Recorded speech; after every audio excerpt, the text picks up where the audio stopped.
I discovered my husband's betrayal on a Tuesday afternoon, standing in our driveway while a stranger scrutinized the ornate facade of our Victorian mansion. The woman's designer blazer and luxury car screamed real estate agent, but I hadn't listed our home for sale. My home, the one I had inherited from my grandmother, along with a trust fund Marcus knew nothing about. "Mrs. Reynolds?" The agent's voice carried across the manicured lawn. "I'm Caroline Matthews from Elite Properties. I'm here for the final walkthrough with our buyer." Years of corporate negotiations kept my face neutral. "Final walkthrough?" Caroline's perfectly arched brows furrowed. "Yes. Scheduled for 2 p.m. Mr. Reynolds confirmed it this morning. He said you'd be expecting us." Of course he did. Marcus, who had spent 5 years trying to convince me to sell my grandmother's legacy. Marcus, who had been taking hushed phone calls in his home office. Marcus, who had insisted I spend the day at the spa, his treat, only for me to return, early with a migraine. "I apologize for any confusion," I said smoothly, retrieving my keys. "Please, come inside." The chandelier in the foyer cast rainbow prisms across Caroline's stunned face. Every antique, every carefully preserved detail was a testament to the woman who had raised me after my parents' deaths. A woman who taught me that power wasn't about noise, it was about knowing when to observe in silence. "Beautiful original hardwood," Caroline murmured, her heels clicking across the Brazilian cherry floors. "The listing photos didn't do it justice." Listing photos. "How long has the property been on the market?" I asked, my mind already racing. "Just under a month." Caroline tapped on her tablet. Mr. Reynolds was quite motivated. The price point was aggressive, but it attracted immediate interest. I bet it did. The house was worth over $2 million in today's market. I wondered what price Marcus had set in his desperation to cash in on my inheritance. "And the buyer?" "Dr. Elizabeth Chen, a neurosurgeon relocating from Boston. The paperwork is nearly complete, just waiting on final signatures." Dr. Chen. The name tickled something in my memory, but I couldn't place it. I filed it away for later. My phone buzzed. Marcus, right on schedule, probably checking to make sure I was still tucked away at the spa, oblivious to his betrayal. I declined the call. "Would you excuse me for a moment?" I smiled at Caroline before slipping into my grandmother's study. My study now. I closed the heavy oak door and pulled up my attorney's number. Rebecca had helped my grandmother set up the original trust, ensuring the property's ironclad protection. Time to test its strength. "Catherine," Rebecca answered on the first ring. "I was just about to call you." "Let me guess," I said, watching through the window as another luxury car pulled into the driveway.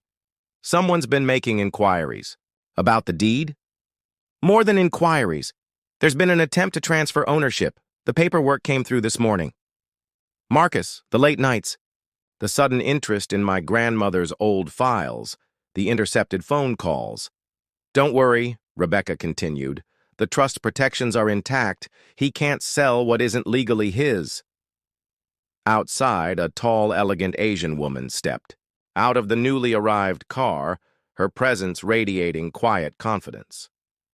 "Dr. Chen," I presumed. She paused, taking in the house's grandeur, her gaze lingering on the architectural details with something akin to reverence. "Rebecca," I murmured, a plan already forming. "Tell me everything about the attempted sale.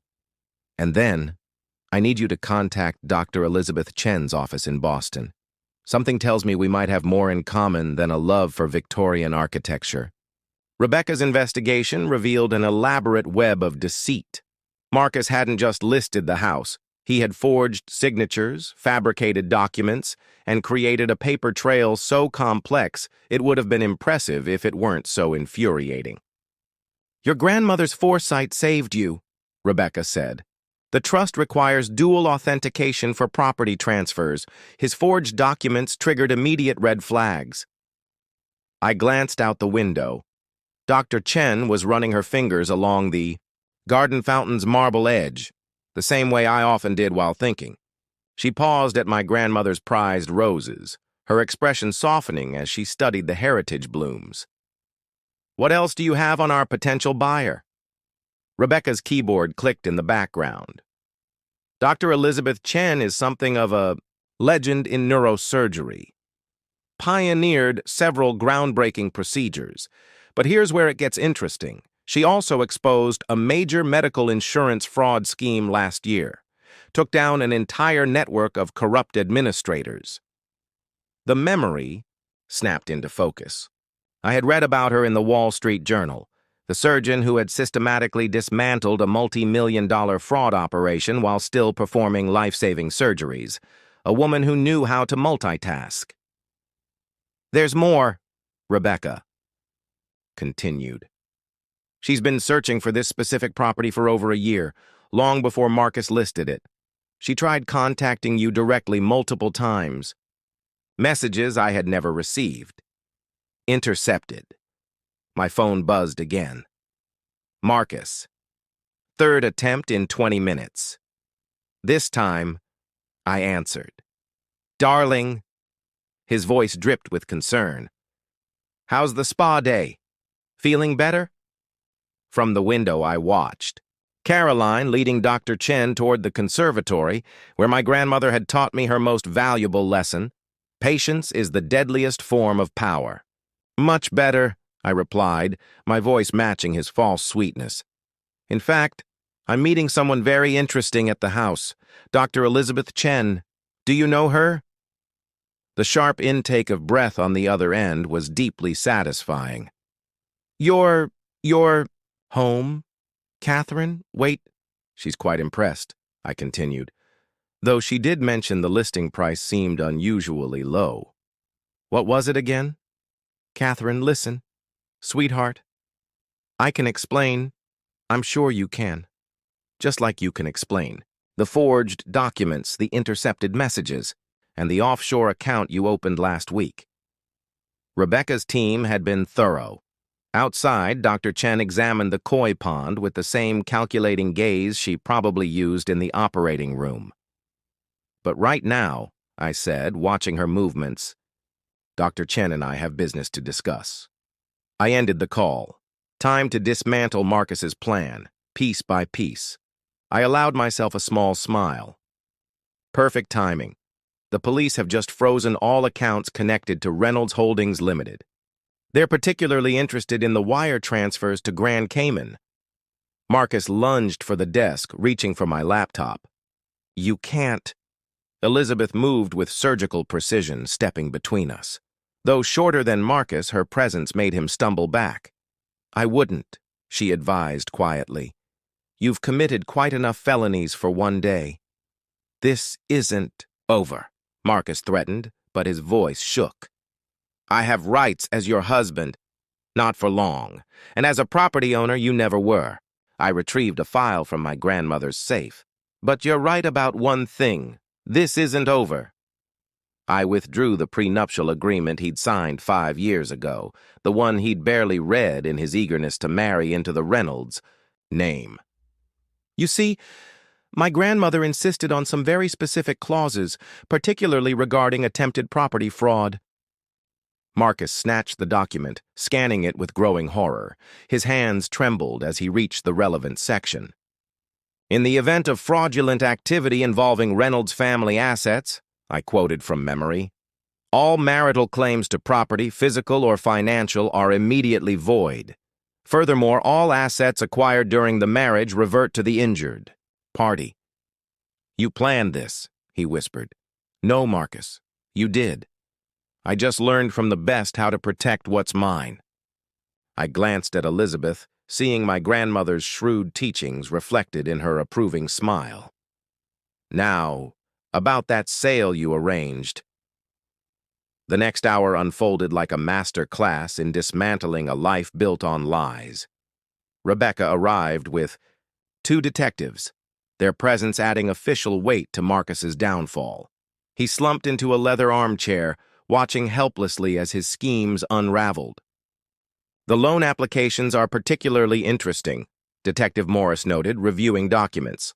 Multiple attempts to leverage the same property, each with slightly different valuations. That suggests premeditated fraud. Marcus's attorney, hastily summoned from his country club lunch, shifted uncomfortably. My client was merely exploring financial options. Your client, Rebecca interrupted, forged signatures, falsified property records, and attempted to sell a house he didn't own. The trust's legal team has documented at least 17 separate felony violations. I leaned back in my grandmother's chair, remembering how she taught me the power of silence in negotiations. Elizabeth remained by the window, her analytical gaze missing nothing. The offshore accounts complicate things, Detective Chen added. Cross-border financial. Fraud carries additional penalties. Marcus's attorney wiped his brow. Perhaps we could discuss a plea arrangement. That depends, I said smoothly, on full cooperation, starting with the location of my grandmother's missing journals. The room stilled. Marcus's face twitched, a tell he'd never learned to control. I don't know what you're talking about, he bluffed, but his voice lacked conviction. The leather-bound journals from the library safe, the ones documenting her investment strategies and business contacts. They disappeared shortly after you started planning this little venture. Elizabeth's heels clicked across the hardwood floor. Regina's research journals? The ones containing her medical investment insights? Marcus's eyes darted between us, calculating. I could almost see him weighing his options, wondering if the journals might serve as bargaining chips. Amanda has them, he finally admitted. In her apartment. We thought they might be valuable. More than you know, Elizabeth murmured. Those journals detail revolutionary approaches to medical technology investments. Regina was decades ahead of her time. I nodded to Detective Morris, who spoke quietly into his radio. Within minutes, officers were en route to recover the journals. Now, I turned back to Marcus, about that property listing. His attorney straightened. Given the circumstances, we'll naturally withdraw. Actually, I countered, I'm inclined to proceed. Marcus's head snapped up. His attorney blinked in confusion. Catherine, Rebecca cautioned, you don't need to. Not at Marcus's ridiculous price, of course, I continued. But Dr. Chen's original offer, the one she attempted to submit 3 months ago, was quite fair. Understanding dawned in Elizabeth's eyes. You want to honor Regina's wishes. My grandmother believed in legacy, passing things to those who would preserve and build upon them. I met Elizabeth's gaze. She chose you as her medical protégé. Perhaps she'd appreciate you stewarding her home as well. This is ridiculous, Marcus burst out. You can't just— Actually, she can, Rebecca interjected. The trust gives her full discretion over property transfers. And given your documented fraud, you have no standing to object. Detective Chen's radio crackled. Units at the girlfriend's apartment have recovered the journals, along with several other items of interest from the house. More pieces. Of my heritage, Marcus had attempted to liquidate.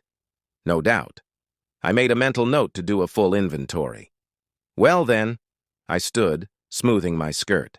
Detective Morris, I believe you have what you need for the fraud charges. Rebecca, please proceed with both the divorce filing and the property transfer paperwork, the legitimate one this time. Marcus's attorney touched his arm, warning him to remain silent, but Marcus, never one to recognize a losing battle, couldn't help himself. You've been planning this all along, haven't you? Playing the quiet wife, just waiting. No, Marcus, you planned this. Every forged document, every secret account, every betrayal. Those were your choices. I let the weight of my words settle before delivering the final blow. I simply made sure they had consequences. Elizabeth approached the desk, her presence both professional and warmly familiar. Regina would be proud, she said quietly. She always said true power lies in letting others underestimate you. I thought of my grandmother and all her lessons about patience and strategy. Speaking of which, I turned back to Marcus. Would you like to explain the second offshore account, the one you thought I wouldn't find? The color drained from his face as Detective Chen pulled out a fresh notepad. Sometimes, the best revenge isn't just exposing a betrayal. It's ensuring every single layer of it comes to light. A competing private company had just received a mysterious influx of funding. As I examined the financials, I recognized familiar names, companies controlled by Marcus. They weren't just stealing money,